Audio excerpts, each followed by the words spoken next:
Hello, everybody. My name's Perry from the PIIVerse, and with me is Better Call Paul, and welcome to Perry and Paul's third episode of Coffee and Cashflow. This is going to be the New Year's edition because we are now in 2026. So, hello there, Paul. Hey Perry, how you doing? Doing pretty good. It's been a really busy year, like not only the holiday season, but it's almost like from January 1, it's like I've been running. It's like whack-a-moles right now. Like dunk, dunk, dunk, dunk, dunk, dunk. Yeah, it's hard to believe it's already January 15th. It feels like the year just started and we're halfway through the month. I know, isn't that crazy? It's like it's going way too fast. So, Yeah, yeah. it's going too fast. Yeah. Did you How have was your good holiday? holidays and everything? Yeah, no, it was really good. A little bit of an emotional one because I think pretty much some people know my mom passed away this year, or Yeah. last year, and so this was the first Christmas without her, so it was a little bit surreal for us and to go through it. But actually, it had some good silver linings. It brought the family together even more, so that was really good. So it was good. It was quiet. So how about you? I had great Christmas holidays. Got to spend some time with family, and we met over several different occasions. So it wasn't just one turkey dinner. We had Chinese food at my sister's house, then we had turkey dinner at home, and then I think a few days later, Boxing Day or something, my sister invited me back to her house for another meal. So I had a good time. It was nice to see the kids. My son was home from university, Oh, and that's even better. yeah, so it was relaxing. Nothing too major. Yeah, Just same with our New Year. Our New Year's Eve was just, man, it was just like an average Saturday night for us. Like there was nothing special for us. We didn't go out partying or anything. So, Yeah. Well, my wife was flying on New Year's Eve, so I went to a friend's house and was they were having a bit of a party, but there was kids there as well, so it was family oriented. And then she finally got back and picked me up, and we were home before midnight. right. The other Yeah. thing that keeps it really busy for us and putting it back into the financial side of it, after New Year's, it's all the wrap ups of 2025 and all the kickoffs of 2026, and basically putting a bow on the 1 year and opening up things on it. Like I know with me, it's actually a very busy period for me on my financial tracking and stuff like that because I've got that major spreadsheet. Yeah. And that spreadsheet that I built, that custom spreadsheet, it literally it needs a lot of care and feeding. That's why I don't give it to anybody. Like I've got a lot of my pillar members on my channel saying, Perry, you've given us all your other spreadsheets. Why'd you give us the crown jewel one? Right? It's like, Well, you don't give that one out? no, that one I don't give out because honestly, Paul, it's got so much care and feeding. Like I know it inside out, so I know how to play with it and how to do it. But it's so Excel eccentric that unless you really know Excel and you know how you built the spreadsheet and all its ties between all the tabs, I know for sure, and I know I don't want to become a call center because people are like, "This is amazing," but Perry, how does this cell get calculated? How does this work? Where is this so? And I don't even want to deal with it. So I don't spread share that one. But that one is usually a very complex one because I actually have to wrap up all of 2025, and I basically because I use actually dynamic stock updates. It's coming right out of Excel, and every 5 minutes it updates it. So I have to lock it down because I actually create a version of my spreadsheet that is called price fixed end of year. This is what it looked like on December 31st, 2025, right? So changing prices, if I open up the spreadsheet, it can't go and update it to when you opened it. It says, no, it's locked down to that day, right? So and then I have to clean out all the distributions because I actually track all my distributions too, Paul. So I have to Yeah. clean them out, create a new 2026, empty things. Yeah. So yeah, it's ugly. Yeah. Well, it was a lot of work to put together my December month end video slash end of year video. Hmm. But now I'm really happy that we're starting 2026 as like YouTubers because Yeah, now I know that I have to track certain things right from the get-go instead right. of trying to catch up halfway through the year or you know what I really should have kept track of this because it would have been good to share in a video. So Yeah. now I'm starting fresh. I kind of like that we're starting from scratch and I don't know about you, but I think in the last couple of years I learned a lot, especially from companies like YieldMax Yeah. that kind of burned me in the end.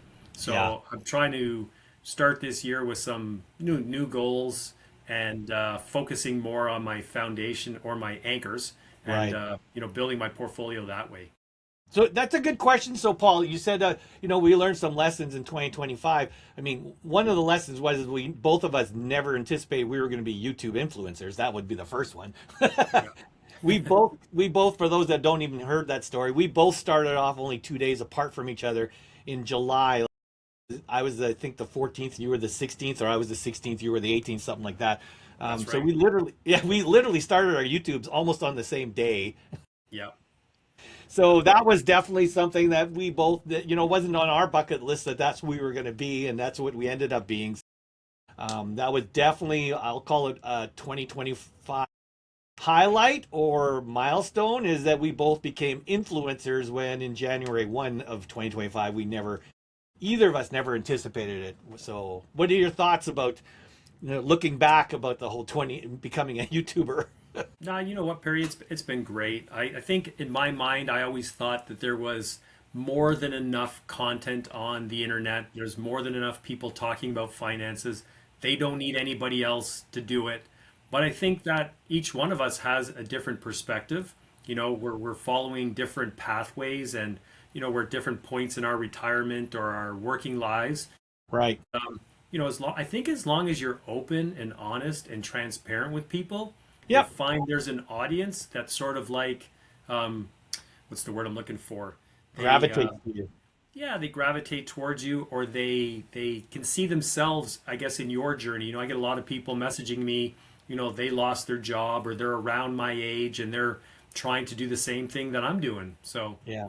Well, whatever has happened, and again for you and me both. We've talked to other influencers, Adriano and Ari and a whole bunch of others that have created YouTube channels themselves, and I have to sort of pat ourselves on the back. Even without trying, we ended up becoming very successful very quick.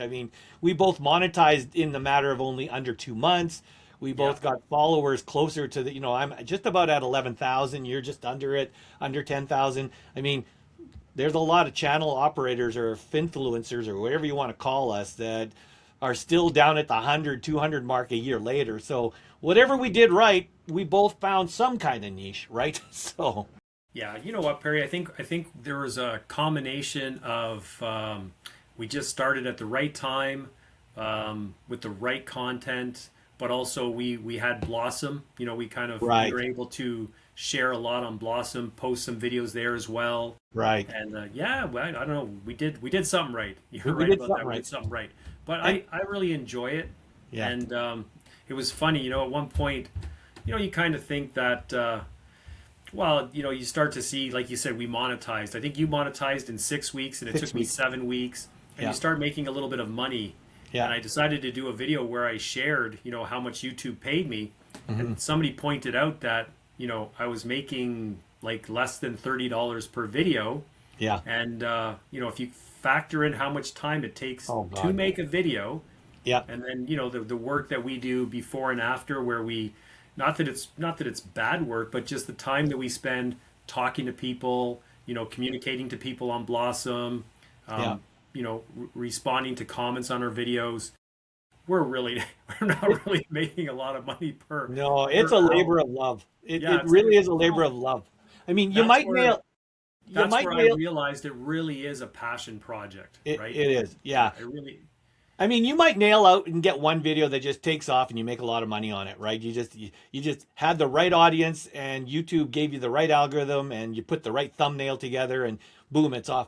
But a lot of them, like for example, I just finished this last video here where I actually put all my strategy blocks together to come out with. I thought, and I spent like 5 days of work building this presentation and basically said, showing how all my videos over the last 6 months come together so that there's actually a system for people that want to actually say, I want to do passive income, but I don't even know where to start. When I look at your videos, Perry, they're all over the map. Well, this was going to be the one that nailed it all together. And it looked so good and I was so excited about it. And and people don't understand how much work it takes to do a video. It's not just the video recording itself. That's the easy part. It's creating the content in advance. It's doing the post-processing after. You have to then do the tags and the description, and you got to make sure you put the proper links. You got to do channel timelines, like, and then you got to publish it. Like, it's a lot of work. And then I go and release it yesterday, and it's disappointing. Like all the, like, I literally spent, I'd say, 5 days of work, and it's like, I know my revenue from it, unless it really picks up really quickly, it's going to be like maybe $100-200 for 5 days worth of work, right? So it is a labor of love, and people that think that we're making a ton of money, it's not without doing a lot of work. Barry, I've got videos where I think I'm lucky if I've made $10. Yeah, exactly. Yeah, yeah. I mean, it's a crapshoot. Sometimes you roll the dice and you just hat one, and it's like, wow, 10,000 views. Why did that happen, right? And then others, it's like it crawls out of the gate, like the one I thought was going to be good, and it wasn't. Yeah. Anyways, unless people have joined us to learn how to become a YouTuber. Yeah, true. We're talking too much about YouTube. Yeah, we'll get back to finances. And Perry, I know that last year you came up with your great system using pillars. Yes. And so I think that you and I talked a little bit about taking your system of the pillars and applying it to my portfolio. And we're going to find out, where I'm sitting at with the pillars. So you want to jump into that now, or you want to put that off for a little bit more? Yeah, no, I think as a prelude to that, the reason, and the two topics actually really come together really nicely. So one of the things you brought up as, let's, review, a year in review with 2025 on lessons learned. What you realized is that you felt that in hindsight, things were doing really good until September, October, and then the crypto chill happened, and all the ones that were making you like hit, all-time highs. Now all of a sudden you were seeing everything go down, and it was your volatile ones that were really hitting you, which I refer to as juicers. And I think that's a really valuable, and I'm actually came to the same conclusion. Like I knew that my target weight for my portfolio, I consciously knew my target weight for my portfolio was in the 35 to 38% range, which is very aggressive. Like, let's be honest, it's a very aggressive for a portfolio. But until you actually hit the crypto chill or hit some kind of market bump, and we got to remember, we're talking about the juicers are usually going after underlyings that are very aggressive, very volatile. There's a reason that they're volatile, and that's because in order to make the kind of yields that are coming out of them, you have to be holding underlyings that are very aggressive and have very high IVs and stuff, right? So it's not shocking that if you have a high weighting of juicers or high volatility, high risk ones, that you're going to feel a major drop come down too, right?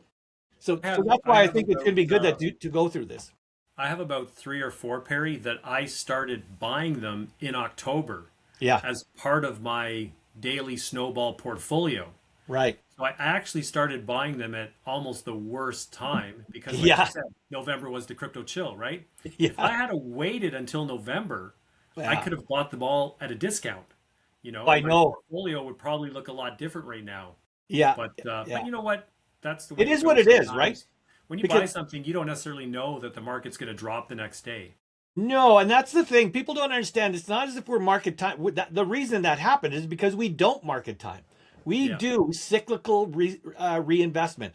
We generate money for that month, and sometime during that month, it builds up enough cash balance that you basically sell it off and start reinvesting it back in.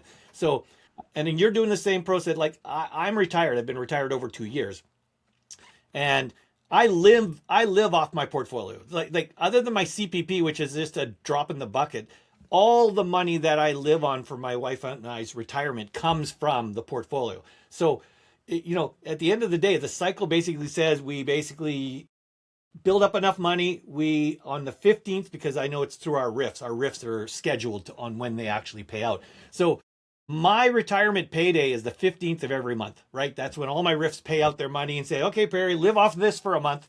Whatever's left over, the general process is how much of the excess are you reinvesting, right? In my case, I have no need for the money beyond whatever I got for my expenses or my living expenses. So I reinvest about 80-90% of it right back in, because not only is it for NAV stability, but I also do it for income, compounding income, right? Or, so when we talk about that, and you said it right, Paul, it wasn't bad timing. It is our normal cycle. It just happens that the chill showed up. If we would have known the chill would show up, I would have just sat on cash longer and had it build up for another month. Hey, but hindsight's 2020. We can't see the future, right? So, oh yeah, and when you invest in something that has Bitcoin as the underlying holding, yeah, right, yeah, you know you're taking a chance because Bitcoin could go from 100,000 to 50, or yeah, to 150, yeah, right? And in days. I've had a few people message me, or not message me, comment on my videos telling me that Bitcoin's going to go to 50,000 before it goes back to, over Right. 100,000. Yeah, I'd like to know where they got their crystal ball from because yeah. how do No one they else know knows where it's that. going to go? Yeah. That's the funny part is it's amazing these prognosticators or whatever the heck you call them, that they're like, oh yeah, no, it's going to go to 50 or it's going to go up to 200,000. Based on what evidence? If it was definitely going to be based on some evidence, do you think everyone else wouldn't have already been in it? It's like, Yeah. so for people that actually are listening to people that says that they are predicting where Bitcoin's going to be next week or next month or by the Q2 of 2026, don't believe them. Yeah. Nobody knows, because if anybody really knew, other than the market influencers, which are so high up they don't need the money anyways, uh, they don't know. Nobody knows. So just take it for what it is, right? Yeah, exactly. So now getting into that. So the reason we brought this up is so you came to the conclusion, and usually it takes a market chill or a bear market or a correction that really lets everyone start reevaluating or assessing their portfolio and seeing if there's any weaknesses in it. Now that I'm actually feeling the bear market, what do I like what I'm feeling, right? Are there things I said, you know what, if I can get out of this, I'm going to fix things? I think you and I both came to the conclusion in different ways that we'd like to sort of now become a little bit more conservative, like move down the scale from away from some of the, again, we'll talk about it later, but juicers, and moving closer down to the more conservative anchor positions, right? So, Yeah, and I don't know about you, Perry, but for me as well, I just found that I got to the point where having over 40 income funds, just too much work for me to track them. Now that they pay weekly dividends, you got yeah, to track them weekly, and but even just to keep on top of the strategies and whether or not they're working. Is there NAV erosion? Are they, yeah, what's the total returns like? So yeah, I felt like I should eliminate the duds. Whatever ETFs that are not performing, yeah. as well as other Consolidate ones them are. together. Yeah, why Yeah, not? Why not? Cut. Or if I have a lot of overlap, you know what I right. mean. If I Find have, one, right? yeah, you know what I mean. Try to eliminate some of the overlap and simplify things. So Yeah, and I started doing that too, Paul, last year already. Like, for example, I know a lot of people said, well, Perry, you said you were going to run with Coney right to the death, right? And I was like, yeah, I was going to. But then I turned around and said, you know what? You have to do some more assessment. One of them is definitely your strategy, or what you're talking about. And that is, okay, I've got CONY, I've got CYNE, I've got COIW, I've got like 4 or 5 versions of coin, right? Of single stock coin. And so one, I say, okay, so same as you, like maybe I can start trimming off ones and consolidating into something else. So Coney was not abandoning Coney was not something of it's a dog and I want to get out of it. Coney, I got out of it because I looked at it. I was already in the money. I was already at house money. I already made my money out of it. And I thought, you know what? If the erosion's going to keep happening, I'm going to move this super aggressive Coney into another one that's also aggressive, but it actually has more ability to go up if coin ever goes up. So it's volatile, but it was going to go up. So I moved a lot of it to COIW. Now, in hindsight, you look at COIW, it's not in great shape either, but where is that from? Roundhill? yeah, it's Round Hill's weekly pay. So Okay. Is that the yeah. one that uses swap agreements? Yeah, it uses swaps. So Yeah. if the markets do go up, they'll likely go up with it. But the problem is that we got to see coin and Bitcoin and all those go up. You know, Yeah. so now What? Coney, in my opinion, would have not gone up. Like, let's say coin actually went up like $100 a share. I don't think Coney would have followed it up. Whereas Right.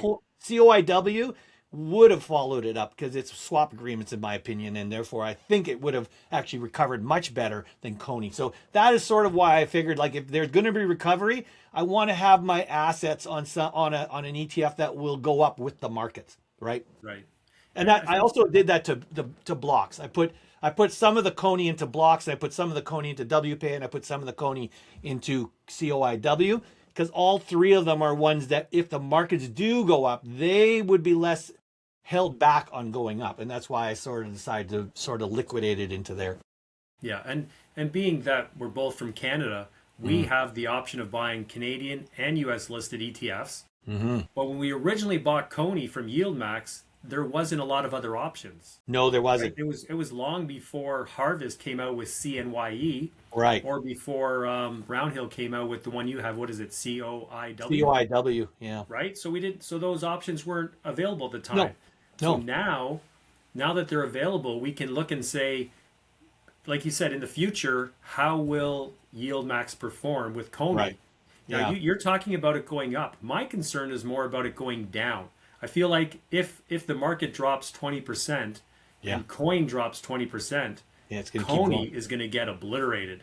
Yeah. Whereas I think that Harvest's CNYE will recover better afterwards. But CONY never seems to recover. No, well, and that's Right? what I said. You nailed it right there, Paul. It's the fact that if the recovery happens, CONY or pretty much a lot of the yield maxes don't recover. Some of them do, but most of them don't recover. They like going down with the markets, but they don't like going back up as fast. If they go up 10% of it, not 100% of it, right? So So I a COI, figured, yeah, so I figured the last couple months were a good time to get out of all of my single stock ETFs from YieldMax, with the exception of Misty. It's the only one I still have. Just get rid of them before, because everybody has a crystal ball, and they're all talking about the big crash that's coming, that's going to wipe out us income investors.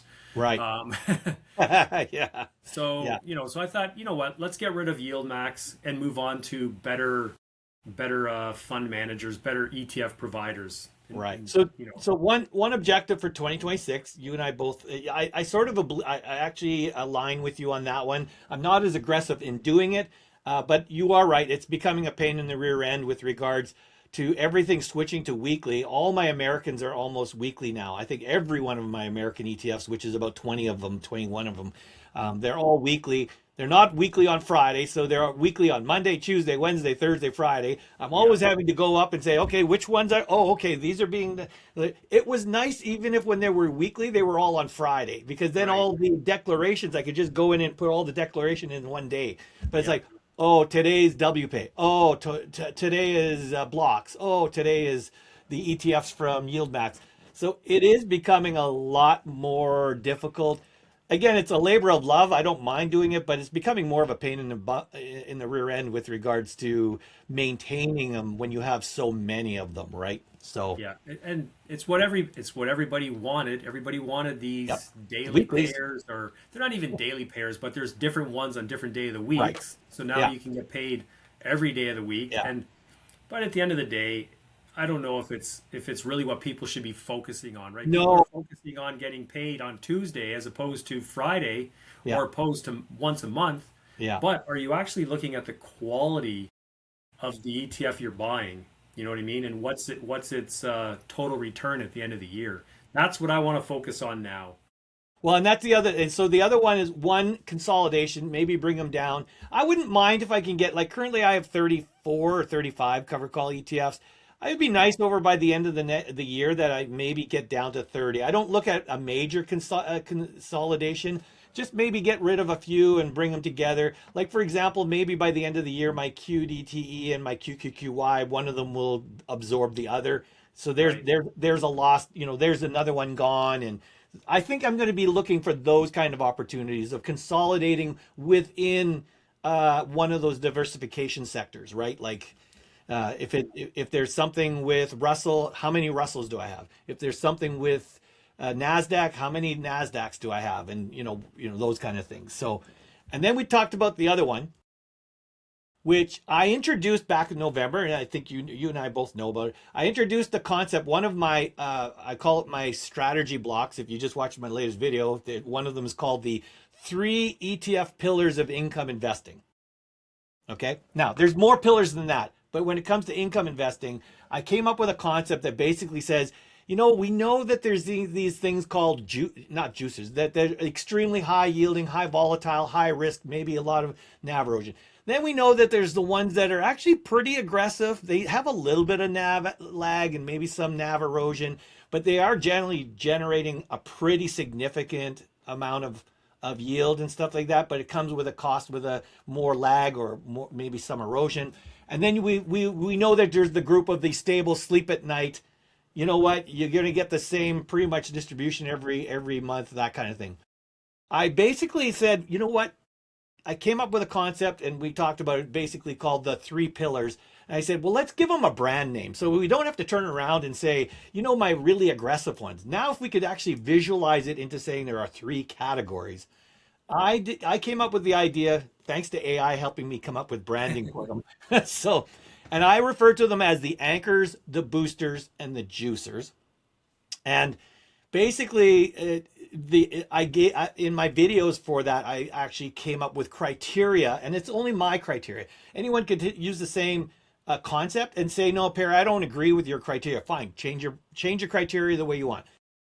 The PIIVerse version of the 3 pillars of income investing has 3 pillars, and the criteria are as follows. So we're going to talk about them, and I wanted to actually, what we both said we're going to do is, Paul, you said you want to maybe focus more on conservative, but do you really know what categories you're in? And that's where we said, hey, well, let's do it. Let's use my 3 pillars of income investing and put it on your portfolio so we can actually see visually, where are you actually right now? Like, are you heavy on one? Are you too much heavy on that? So before we do yours, I think what I'll do, Paul, I'll just quickly show you my Snowball. Nice. Just as so we know when we do yours, you'll say, okay, now we're heading in the right direction. Okay, so let me see if this works here. Everyone, we're new to this, so please bear with us. Hang on here. Window. Okay, I'm going to call it up. Testing out Riverside. That's what Perry means by we're new. We're new with Riverside, so this is all this working with Riverside's new. So I hope you guys see it. Paul, do you see it too? I do. Yep.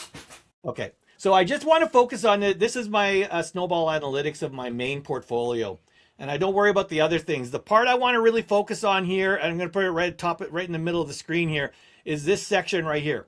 The cool thing with Snowball Analytics is you can establish a categorization system, which you can say, okay, if you want to track something by different kinds of categories, what are those categories? So what I did is I created these 3 pillars of income investing. I know what the rules are. Basically, anchors are anything that is a under 25% yield on average. Its target yield usually is around 25% or less. And anchors have to be composite. And what I mean by composite, that means it has to be like an index underlying or a sector underlying or an all-in-one underlying. It cannot be a single stock. Okay, that is an anchor. The second one is over here called the boosters. So the boosters are the same as anchors in that they have to be composite. They have to be index, sector, or all-in-one. But they are allowed to have a yield between 25 to 60% yield. And I know that's a wide range, and this is why some people might say, I'm going to create different pillars so that they're more granular. I wanted to have just 3 simple buckets. Boosters are 25% yield all the way up to 60% yield, but they must be a composite. And then the third one is juicers. Juicers, no matter how big their yield is, it could be 20% yield or it could be a 99% yield. Their primary premise is the fact that they are single stock ETFs. If it's a single stock underlying, it is right away a juicer. And I give you an example, like Eli Lilly from Harvest has a yield of like 20% or whatever it is. It's still deemed a juicer because it is a single stock. The only exception I made on the boosters is if a booster exceeds 60%, it goes to a juicer category. So For example, I'll give you a good example. Alti is an example of a booster that moved to juicer because its yield is over 60%. Right. Okay. Now, that being said, I plugged that all into my Snowball analytics, which is really cool. This is basically where I stand in my portfolio. So right here on the above this allocation number here, what it's saying is my NAV is basically 29% of my entire portfolio is made up of anchors. Okay. Boosters is 24%. Juicers is 27%. And remember, because I'm a hybrid investor, I also hold growth stocks. I created a fourth pillar called growth stocks. So this is non-income stocks. It's running at 16%. And then anything that's left over in my cash balance, it says, here's your cash balance. Okay. What's really cool with the concept is I can now set target weights. Remember, so you and I both talked about the idea of, you know what, in 2026, I'm going to really put more focus on anchors and get away from my juicers. So this number here that you see is 33%. That is my set target weight for anchors. So you can see here, I'm at 29%. I need to get to 33%. So Paul, when you and I, a year from now, actually do this review, I want to see that this number here is up here in the 33% range. And you can see over here, I set a target for juicers to drop to 25%. It's currently at 27%. So you know sooner or later, either I'm going to do a lot of reinvesting in anchors and leave the juicers alone so that the anchors keep growing bigger and bigger. Or, as you said, I can start selling off some of the losers and move that money over to boosters or anchors. So, okay? Yeah, that's a great visual. That's a good Yeah, tool. it's really a powerful tool because now I can always say, how am I progressing over 2026 to get to my target? And I do want to eventually see, like right now, my target yield is around 35% on good years. Like I'm not talking during a bear market, around 35%. I'd like to see my target weight maybe eventually get to about 25%, 30% range. So that means I have to put more into anchors. It means I have to get out of juicers and move some to boosters and stuff. So, okay. So it's good because you've now got a strategy that you can actually work towards, and you've got something like Snowball that can actually show you how you're progressing towards that, right? Okay, so I'm going to stop my screen. That was too much talking by me. And what we're going to do, audience, we're going to actually have Paul go through his portfolio, and we're going to find out where Paul stands with regards to anchors, boosters, and juicers. Give me a sec here so I can share my... And the funny part is I've become a little bit of an instructor for Paul on how to use Excel or Google Sheets, same thing. So. All right. Tell me if you can see it, Perry. I see it. Oh, there we go. I see it all good here. All right. It's a little bit small. Okay? Yeah. Can you make it? Can you zoom in a little bit? I wonder. Yeah. There's a zoom button somewhere. See if that'll work. Zoom. Is that better? That's better. Yeah, I can see it. I don't know about others, but I can see it. So maybe, Paul, go through this is what I talked about. Maybe you go through the description of them again on your categories. Yeah. Okay, so if you look at the top here, you can see we have anchors, boosters, and juicers. So for anchors, we're looking for any ETFs that are 25% and under, that's the yield, with a composite underlying. Yeah, and a composite means it has to be something other than single stock. It has to be an index, a sector, or an all-in-one. Yeah, and then for the boosters, the yield would be between 25 and 60% with a composite underlying. And then the juicers are ETFs with a single stock underlying or composite ETF with greater than 60% yield. Right. All right. Should I scroll that up a little bit?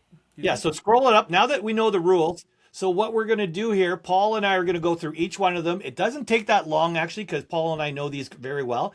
And we're going to actually give labels to each one of these.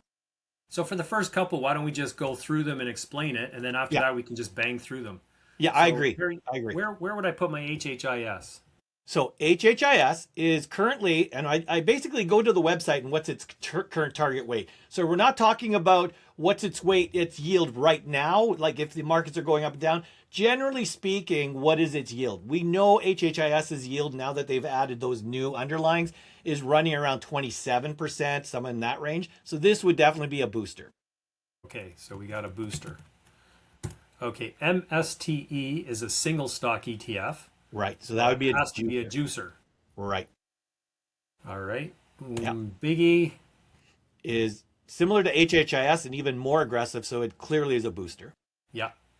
Here we go. ENCL. So ENCL is a sector. Yeah. And ETF. and it's below, under 25. Yeah, below 25. So this is going to be our first anchor. It is our first anchor right there. Yeah. All right. So now I think we got the gist of it. Right. So YTSL would be a juicer.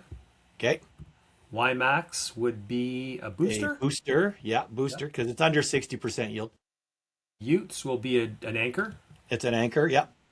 QDTE has got to be a booster. It's a booster. Yeah. Alti, you said, was a juicer. Yeah, and this is one of those rare exceptions. I had to modify my rules in my video back in December. I added the rule that said that if it's a booster but over 60, well, Alti was the reason for that, because many people complained to me, say, Perry, how can you call Alti a booster? It's crazy. So that was the rule change. I had somebody, Perry, comment on one of my, I think, Blossom posts and tell me that I should buy more T-SPY for my boosters. Yeah, T-SPY is below 20%, isn't it? Yeah, so it's an anchor. Clearly an anchor. Yeah. Yeah. CNYE, so that's a juicer. CONY would be an anchor. Yep. TSLY is a juicer. HYLD is an anchor. Yep. AIPI, so that's got to be a booster. Yeah. I don't even know what that one is. That's well, it's AI. It's American. It's AI. It's an ETF that holds, I think, maybe 20 or 30 companies in the AI space, and it pays weekly. TDAC. So then, what the person told me, Perry, was that I should have TDAC as an anchor. It is. T-SPY as a booster, which I didn't. Well, yeah, and T-SPY is lower than TDAC, so I don't know what the logic to that one is. Right? That's where I was confused. I thought I got to talk to Perry about this. Yeah, no.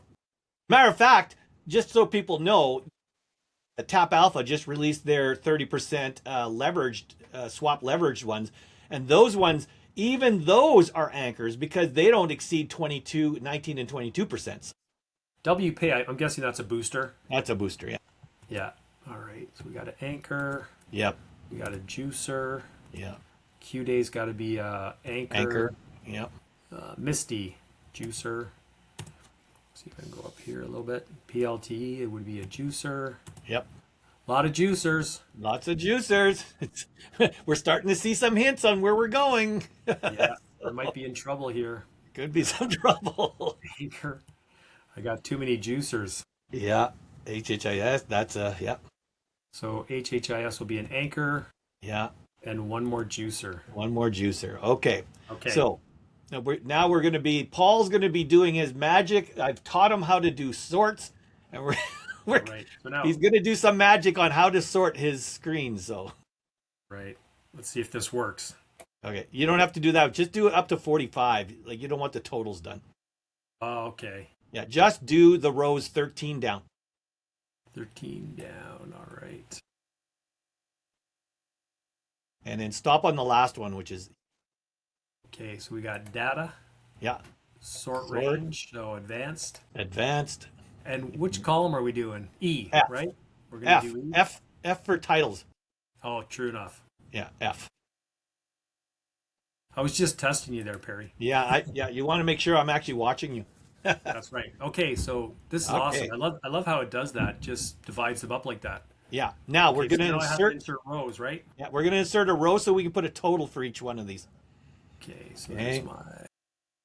Yeah, soon you can take over my spreadsheet, Paul, because you're actually becoming a little bit of a guru here. There you go. See, okay. I'm gonna delete these because I don't need these numbers anymore. No, you don't need those. All right. Okay. So now we're going to do sums on each one of those current navs. So we're going to do both the book cost and the current nav. We'll do both. Okay. Yeah. So if you do it just on the one there, book cost. Yeah. Do that one. Okay. All right. Okay. And then now you can drag it actually. Click on that one. Yeah. And see the little dot? Yeah. Drag it to the other cell beside you. Wow.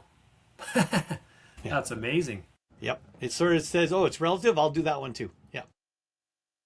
It's smarter than we are, eh? Well, you're smarter. It just does what it's told to do. So That's pretty cool. I like that yeah, feature. yeah. Oh, Yeah, I I'm gonna love be. Excel. I'm an Excel nerd. I love it. I like Excel, but I don't know the features as well as you do. So this is good. No, I'm like I've learning. lived Excel for like 30 years. It's like my right hand man. So I worked with kids in care, so there was no spreadsheets no involved. spreadsheets there. Okay. So now All what right. we're going to do is we're going to transpose them up into your generation, up into your thing here. Okay, so let me see here. So the first one, I think We're going to do equals, remember? So, oh yeah. So this one we got to put equals, and yeah. this is the first one here. Yep. Enter. Equals, and the next one. All right. And the last one is the last one right? I don't think. Yeah, it is too. 151, 269. Yeah. Okay, perfect. Yeah. So you got all three of them. Okay. Yeah. So what it's showing you here is your totals. It's now let's go through them and see where you're standing on book nav. Yeah. So you can see my anchors is 27%. Yep. I don't know if you can see that or not. Yeah. Here, I'm If gonna you want put to it zoom in a bold. little more, you can now. What's that? You can even zoom in more if you want. Yeah. Give me a second. Just in case somebody says I can't see it on my phone. All right. Now we can go over it. Cursor over to the side there.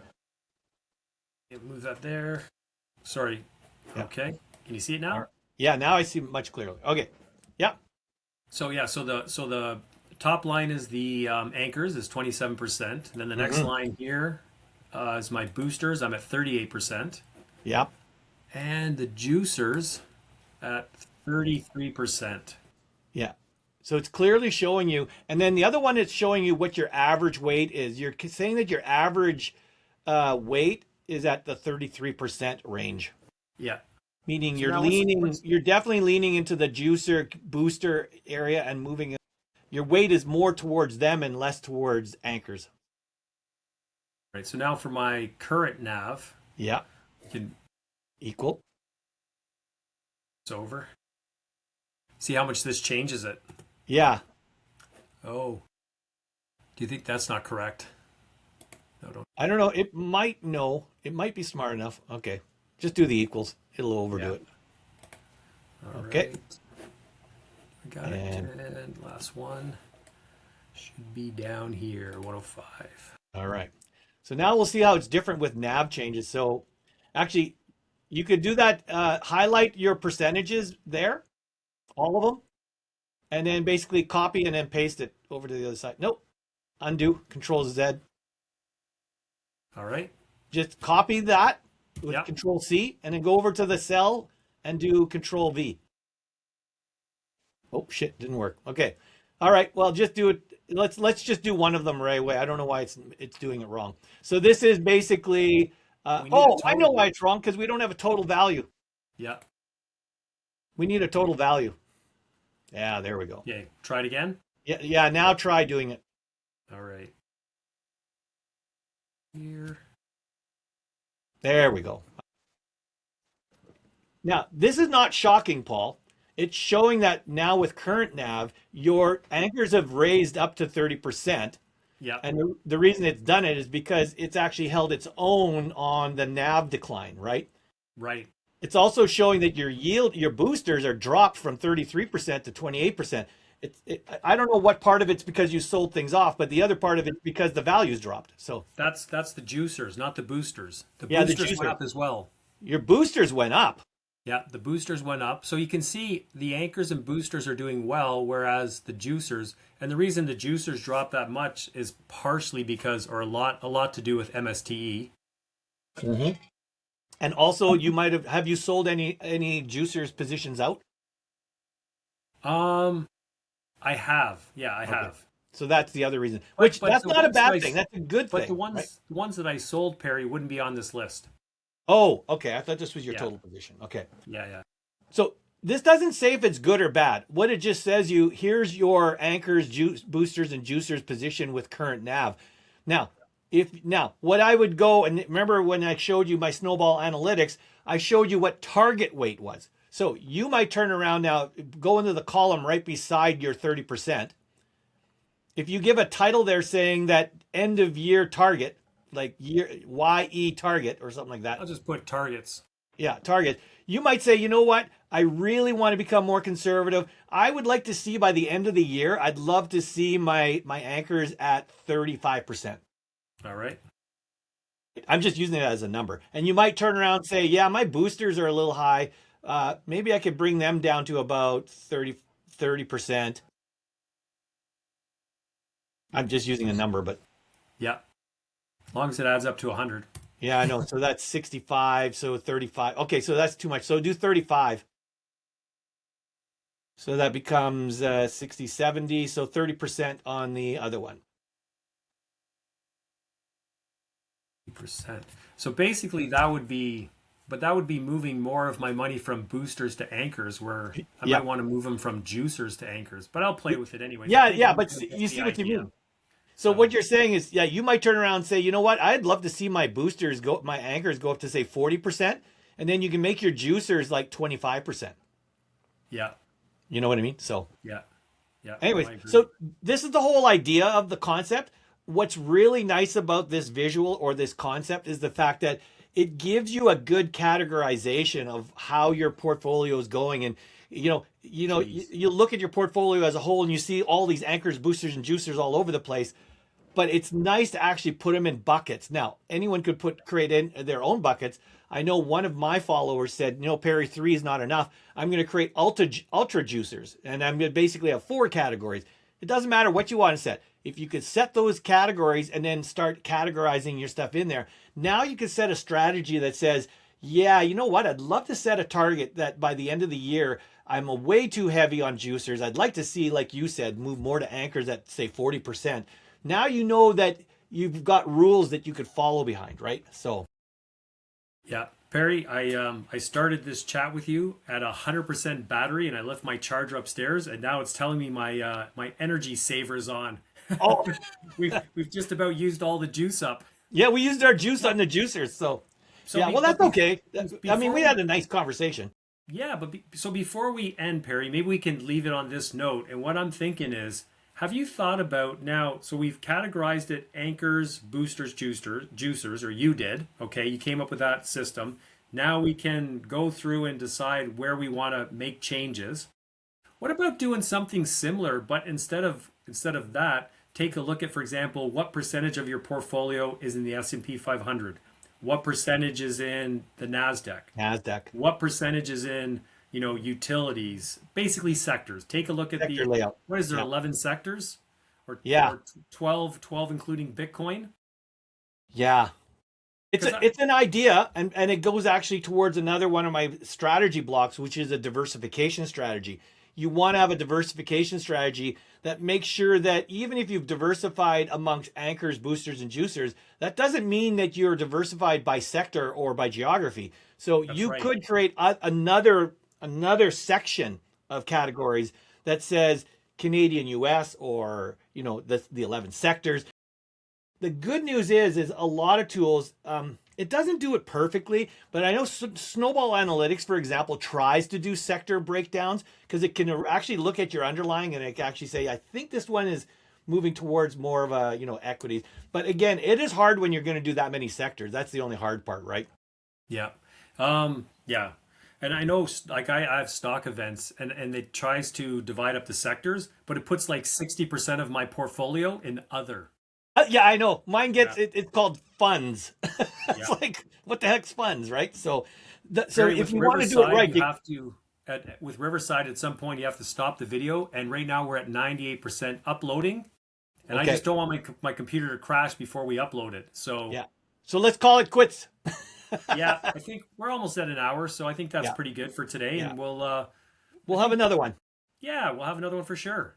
All right. Well, thank you very much, Paul, for the chat, and thanks for everybody else for watching us. And until next time, we'll see you on the flip side. Yeah. Catch you on the flip side. Catch you on the flip side.